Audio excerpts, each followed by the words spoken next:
The OX99-11 is a 90s supercar you never heard of, built by Yamaha.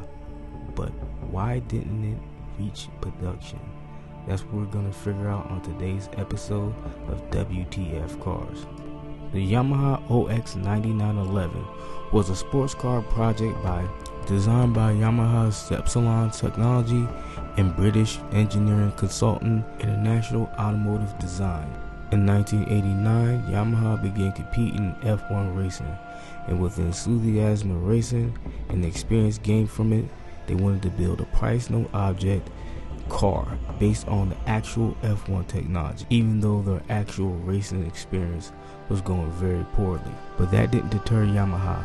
In 1991, they produced the all-new OX99 engine, which was to be supplied to the Brabham race team. With this new engine, Yamaha decided to go forward with their dream of building their own sports car with F1 technology. But Yamaha wasn't happy with the initial designs they were receiving from outside companies because they looked too much like the race cars and sports cars of the era. They wanted something a little bit more bold, so went with British company IAD. And by 1992, the car's design was being tackled by Takayura, and what they came up with was a sports car with a jet fighter's cockpit with a canopy top. Controversial design to say the least, and coming from the likes of Yamaha. However, a disagreement between Yamaha and IAD over budget, remember price no object, led to Yamaha moving the project over to their own in-house company, Epsilon Technology, and cutting ties with IAD completely. Not only was Epsilon given the task of finishing IAD's work, they were only given 6 months to complete it or have the project canceled completely.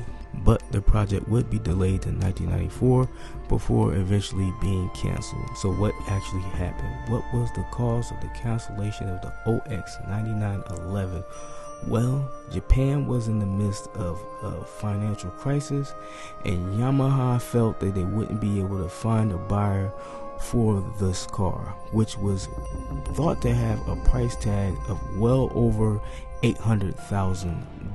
3 OX99-11s were built, one in black, one in red, and one in green.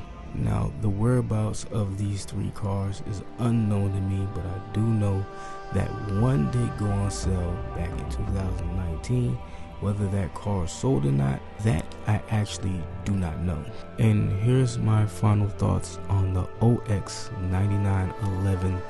It's really intriguing to see that Yamaha was very serious about using F1 technology to make a street car that was capable of doing what we believe this car is capable of. This car was said to have a top speed of over 217 miles per hour. It was a V12 that only made 400 horsepower, but it was a light car. I'm talking about almost as light as the McLaren F1. So yeah, this was going to be a quick car, and despite what the pictures make it seem, this car is actually quite longer than the F1 and the Ferrari 3F55 that it would have competed against.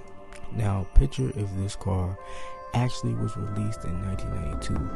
This would have been the fastest car on the planet for at least half a year before the McLaren F1 was released to the streets. And I don't know if too many people know this, but the McLaren F1's non-modified top speed is 221 miles per hour, so this would have been barely slower than that. So that's pretty impressive from the likes of Yamaha. So there you have it. That's what happened to the Yamaha OX99-11 V12 supercar. So if you like this video, like the video, subscribe to the channel, and thank you for viewing. Catch you in the next one.